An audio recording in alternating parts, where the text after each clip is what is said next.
Masih bersama dengan kami, tentunya dengan jargon kami, Clean Today, Better Tomorrow. Sahabat lingkungan, pada kesempatan kali ini kita akan membahas tentang materi inovasi pengelolaan sampah anorganik. Tapi sebelum kita membahas atau berdiskusi dengan Pak Ali tentang inovasi tersebut, kita akan bertanya ke Pak Ali bagaimana kondisi atau kabar untuk hari ini, Pak? Ya, tentunya tetap sehat lah, Pak. Gembira, semangat. Bagus. Nah, jadi sahabat lingkungan, tetaplah kita jaga lingkungan kita supaya apa? Kita menjadi orang yang sehat. Kalau kita sehat, semua yang akan dilakukan oleh kita semuanya akan terasa ringan dan mudah. Sahabat lingkungan, kita akan mengupas atau berdiskusi tentunya dengan Mr. Ali atau Pak Ali sebagai pakar pengelolaan sampah, yaitu tentang inovasi pengelolaan sampah anorganik. Nah, kira-kira nih menurut Pak Ali nih, tanggapan Pak Ali sendiri nih terkait pengelolaan sampah anorganik di masyarakat umum itu seperti apa sih, Pak? Ya, untuk masyarakat itu kan berbeda-beda ya, Pak ya. Betul. Berbeda-beda lah. Kita tidak bisa menyamaratakan antara satu masyarakat di lingkungan sekitar dan masyarakat di lingkungan lainnya. Tapi memang beberapa hal yang harus kita pahami bahwa untuk pengelolaan sampah, baik itu sampah organik ataupun anorganik, sampai sekarang memang harus digaungkan, harus tetap digaungkan. Berarti kita harus memang memberikan edukasi kepada masyarakat. Tetap harus digaungkan karena memang kita lihat sampah-sampah di kita itu ya masih banyak yang belum terkelola, Pak. Masih banyak yang belum terkelola di masyarakat terutama. Nah, terlebih di sini untuk sampah anorganik ini masih belum banyak dilirik juga oleh berbagai macam pihak terkait kebermanfaatan dan dampaknya gitu, Pak. Artinya begini, sampah anorganik itu bagi lingkungan apabila tidak dikelola dengan baik gitu ya, Pak, itu berpotensi akan mencemari lingkungan. Terlebih sampah anorganik ini memiliki masa penguraian yang sangat lama, hampir di atas ratusan tahun bahkan gitu ya. Ada ratusan tahun. Kemudian di sisi lain sampah anorganik juga sebenarnya memiliki manfaat, yakni tapi dengan catatan sampah tersebut dipilah dan didaur ulang terlebih dahulu ataupun diproses terlebih dahulu, kemudian dihasilkan atau dijadikan sebagai produk yang bisa digunakan gitu, Pak, atau di sini bahasanya produk daur ulang. Nah, itu kan seperti itu. Nah, hanya di masyarakat umum memang memandang sampah, baik sampah organik dan anorganik itu ya sampah gitu, ya, dibuang aja ya begitu, sehingga itu menjadi menjadi kendala gitu, Pak, menjadi kendala ataupun tanggapan kesadaran masyarakat itu masih harus diedukasi kembali. Oke, nah itulah sahabat lingkungan. Jadi tanggapan dari Pak Ali memang benar, yang ada pada sekarang ini memang paradigma para masyarakat itu menganggap sampah itu udah dibilang sampah gitu aja, Pak. Padahal mah harus kita edukasikan bahwasannya kepada masyarakat halayak umum bahwasannya kita harus memilah dulu ya antara organik dan anorganik, dan apalagi anorganik apabila memang dikelola oleh kita untuk menghasilkan nilai ekonomi ya, Pak. Betul. Nah, oke. Nah, kira-kira menurut Pak Ali juga kendala-kendala ketika pengelolaan sampah anorganik itu seperti apa sih, Pak? Ya, sampah anorganik ini kalau kita bagi beberapa aspek ya, gitu ya.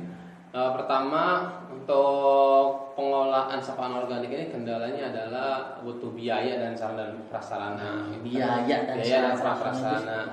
Ya, artinya ya memang itu untuk operasional, kemudian sarana prasarana juga dibutuhkan untuk membersihkan, mensterilkan, kemudian mendaur ulang sampah anorganik sehingga nanti muncullah nilai kebermanfaatannya. Tetapi memang perihal masalah biaya ataupun sarana prasarana kita juga tergantung perannya gitu ya. Kalau kita perannya sebagai pihak pertama yang hanya bisa mengumpulkan, ya berarti kita tidak usah punya alat-alat pendukungnya seperti mesin pencacah ataupun seperti mesin pengolahan sampah lainnya gitu, Pak. Nah kan, tapi kalau kita berperan sebagai produsen gitu ya, sekaligus pembuat barangnya, ya maka otomatis kita mau nggak mau harus memiliki sarana dan prasaranya. Dan ini kan tidak murah gitu Pak. Iya betul. Ini kan tidak murah. Nah itu kendala yang pertama. Kemudian kendala yang kedua, di sini kesadaran masyarakat juga kan masih kurang gitu ya, terutama untuk memisahkan antara sampah organik dan non organik. Nah sehingga ya ketika dipilah itu, ketika sampahnya dipilah dan udah tercampur, ini biasanya memerlukan step untuk pemurnian ataupun pencucian gitu. Ini menambah proses. Ini mungkin salah satu dua kendala yang dihadapi ketika kita mengelola sampah anorganik gitu. Jadi sahabat lingkungan lah, itulah kendala-kendala memang di masyarakat kita itu memang perlu yang namanya edukasi, perlu yang namanya harus kebermanfaatan di dalam pengelolaan sampah itu ya. Jadi supaya memang peranan kita apalagi di tahap awal itu memang harus tetap digaungkan itu yang namanya pemilahan sampah antara anorganik dan organik gitu ya. Kemudian Pak Ali kira-kira ada nggak inovasi yang harus dilakukan untuk mengelola sampah anorganik ini Pak? Ya, untuk inovasi itu bisa dimungkinkan ya, bisa dimungkinkan ada. Nah biasanya kan untuk teknologinya biasanya pirolisis, gasifikasi, insinerasi gitu ya untuk mengolah sampah-sampah tersebut, baik sampah organik ataupun sampah anorganik, biasanya tiga itu. Nah tapi di sini mungkin saran dari saya sendiri untuk inovasi pengolahan sampah anorganik ini lebih ditekankan kepada edukasi masyarakat ataupun kepada edukasi untuk meningkatkan skill pengolahan sampahnya, karena biasanya dua hal itu yang menjadi kendala. Iya benar-benar. Memang harus ke masyarakat itu pendekatan luar biasa.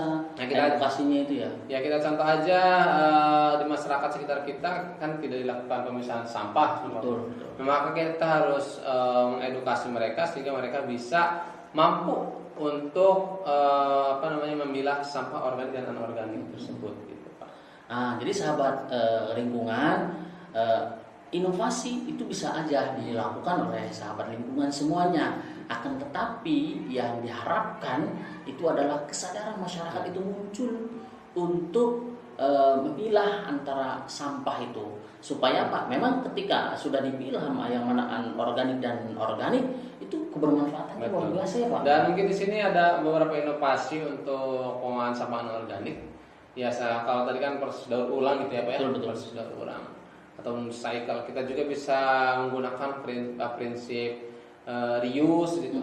Reuse artinya ya kita menggunakan botol-botol bekas, kemudian botol bekas biar terlihat bagus kan bisa kita warnai ataupun kita gambar gitu. Jadi hiasan, jadi seperti tumbler lah gitu.